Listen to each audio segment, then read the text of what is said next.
Hello, you animal catchers, and then putting them into fights to the death. This is Pupu Noob, and this is my Pokemon Sun and Moon review. But basically, I played only Pokemon Moon, but you know what I mean. They're pretty much the same game. Just sort of a disclaimer thingy. I'm not a veteran or expert Pokemon player. My first Pokemon game was actually Pokemon X on the 3DS, so I'm very new to the series, but I've played some of the other games. I've played a bit of, I believe, Black 2, a couple of the other games. I didn't finish it, but I do have a pretty fundamental understanding of how the game works. So I'm gonna be telling you guys what are the new features in this game that makes it different from the other games, and I'm going into a perspective of if this game is good to be your first Pokemon game. So let's get on with the review. So if you're thinking of getting into Pokemon and this is good, you're thinking of getting Pokemon Sun or Moon as your first Pokemon game, freaking do it, because this is the most accessible Pokemon game to newbies. They did a lot of very good quality of life stuff and very cool new features. So the two biggest quality of life updates to me is move effectiveness. So usually when you battle a Pokemon, you don't really know. It doesn't show you what moves are effective against it. So what kind of types, like electric is strong against flying, let's say, something like that. So in this game, after defeating a Pokemon the first time, it will put the effectiveness of a move on the bottom right during battle. So that is a freaking time saver, because if that wasn't there and I can't remember if this move is gonna be effective or not, I will just freaking use Google. And this game saves me a lot of time. I still Google a lot of things when I play a Pokemon game, but at least that's one less thing to Google. So thank you so much for putting it there. I know a lot of people are complaining about it. They think it's too casual, but seriously, it's a time saver. It's a very good quality of life update. And the second, also very huge quality of life thingy that they put in is there are no more HMs. Finally. Fuck off HMs. So just if you don't know what HMs are a move that your Pokemon can learn that takes up a normal move slot, but also has an effect on the map itself, not just in battle. So let's say Fly is an HM. You can use it to basically fast travel to points that you've already been before. There's Rock Smash, where you can destroy boulders on the map to, get to like new items and new pathways, stuff like that. Surfing lets you, if you teach Surf to a water Pokemon, that water Pokemon then can help you, traverse bodies of water. They got rid of all that and they replaced it with ride Pokemons. So you can just press one of the buttons on the screen, just press it straight away, and you can choose which Pokemon you can ride. You unlock ride Pokemons as you play the game. So at the start you'll get like a Tauros, and then eventually you'll get a flying one. So it's so convenient, and I don't need to worry about having HM on my Pokemons. I don't need to worry about having a HM slave, so I can basically play with whatever Pokemons I want now. I don't need a HM slave anymore, which is so good. I love this update thingy, right Pokemon thing that they're doing. I love it so much. So yeah, those two are the biggest quality of life updates to me, and they also introduce pretty cool new features in this game. The first one is called Pokepelago. Basically, it's a collection of islands. So it's like a mini game thingy. So it's a collection of islands, and each island will have its own way to contribute. So the first island is something like you can harvest beans, and beans is something that you use to feed your Pokemons to make it happier. Happier Pokemon will then fight better and all that. The second island is where you can plant and harvest berries if you wanna get more berries that way. The third one is something like I think it's like a cave where your Pokemon then can go in and find items. So you populate these islands using the Pokemons in your PC, basically in your boxes, your spare Pokemons. So yeah, you can upgrade your islands and all that. So it's very nice. It's a very nice distraction away from the main game. I like it.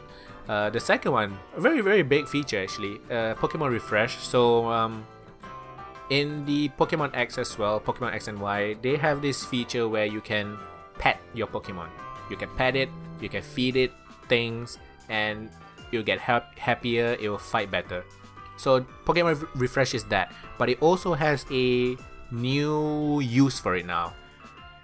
You can use it to heal your Pokemons of status effects. And that's so good, because I don't have to waste my freaking money buying all this freaking antidotes and shit anymore. I know eventually they're not very expensive, but I think it's a very good. I just like it. I just like that, not having to spend money buying all these freaking antidotes. So you can use Pokemon Refresh for that. So I love that. Another big feature is the Festival Plaza. This is where you go to access most of the communication features. So you can play games. You can play games. You can greet your friends in Festival Plaza.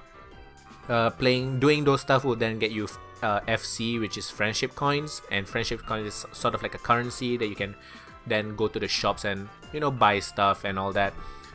This is also where you go to like Battle Online and do your normal trading, or your GTS, your global trade system, or even the Wonder Trade. There's also global events, and the first one just happened. I think you needed to catch like 100 million Pokemons between in a time period, so that was freaking nuts. But yeah, so global events, you need a Pokemon account to access some of the stuff, but it's a very easy way to create one. So Festival Plaza is where you get all your communication features. There's also one last new feature that I really like, is the QR scanner. So there are QR codes associated with each Pokemon, and you can scan a QR code every 2 hours. So you can do it like 10 times in a row, but after that you have to wait for a while to be able to do it again. So once you each scan will give you 10 points. So after doing 10, you have 100 points. Once you get to 100 points, you can then use something called the Island Scanner. And the Island Scanner is a way for you to get Pokemons that are not anywhere else in the game. So that's really cool. That's so cool. I've already caught a couple of the starters from another generation, and it's so cool. And the Island Scanner works in a way that the different days when you activate it will then trigger a different Pokemon. So, and also depending on the island. So Monday on the first island will be a specific Pokemon every single time, and Tuesday on the first island will be another Pokemon, and Monday on the second island will be another Pokemon. So there are lists out there that you can Google, and it's a very good way to find Pokemon that you want, and it's so cool. I really like that a lot. And all the QR scans are also online. It's very easy to find. So yes, another huge change. There are no more gyms. So no more gyms. So instead of going through a gym, fighting multiple trainers, and then reaching the gym leader, you now have to go through an island's trials. So each island will have a few trials, and each trial is headed by a captain. And after doing what they ask you to do, there's usually like a battle with a totem Pokemon. So a totem Pokemon is a normal Pokemon but a stronger version. Basically, that's basically what it means. And I really like it. It's very refreshing. It's not as boring as just going through a gym and fighting multiple trainers and stuff. But instead you move to one area of the island, do one trial here, move to the next area, do another trial. So I really like that a lot. I do have my complaints about the game though. The first one is the frame rates drop quite a bit. I knew it was gonna happen because it was the same with Pokemon X. But frame rate will drop when there are multiple models on screen. I'm playing it on the old 3DS XL, So I'm pretty sure the new 3DS would be running it better, but I'm not sure how much better though. So I notice frame rate drops even when there's only 3 Pokemons on screen, when there's like a 1-on-2 battle. So it's pretty annoying. And the Festival Plaza, whenever your friends come along, multiple characters on screen, it kinda slows down as well. So that's kinda annoying. Not a deal breaker or anything. But the feature that I hate the most that they introduced in this game is the SOS feature. So the SOS feature is a thing that wild Pokemon can do. They call for help when you're battling them. And it's really annoying because when you're battling 1 against 2, imagine you're trying to catch this wild Pokemon, right? Imagine you dropping its health to 1 HP because you want to catch it, you want the highest chance of catching it. And he calls for help. And since you can't throw a Pokeball when there's 2 Pokemons, you have to kill the other one, right? And then he calls for help again. And it happens again, and it's really annoying. They do it so many times. And another annoying thing is they can do a move and call for help in 1 turn. It's so freaking annoying. So the wild Pokemon can attack me and call for help after that. It pisses me off so much. I've had 30-minute battles trying to freaking catch a normal wild Pokemon before, and it's so annoying. There's just too much RNG in this mechanic, and it's really annoying. I understand the use of it, especially in the end game, post game area, where you use it to hunt for shinies. So I understand that. It's just that I would prefer if I needed to use an item to toggle it on rather than forcing me to just endure it. I just thought it was kind of annoying, but yeah, that is probably the most annoying new feature that they put in. But if this is going to be your first Pokemon game, freaking go get it. It's amazing. And if you're, if you think that Pokemon games have not been different enough for you to get, this one is pretty different and it's really good. I'm really enjoying it. So yeah, that is my Pokemon review. Go and get it. It's a freaking good game. So yeah, thank you very much for watching and listening, and thank you very much for liking, commenting, and subscribing, and I will see you next time. Bye bye.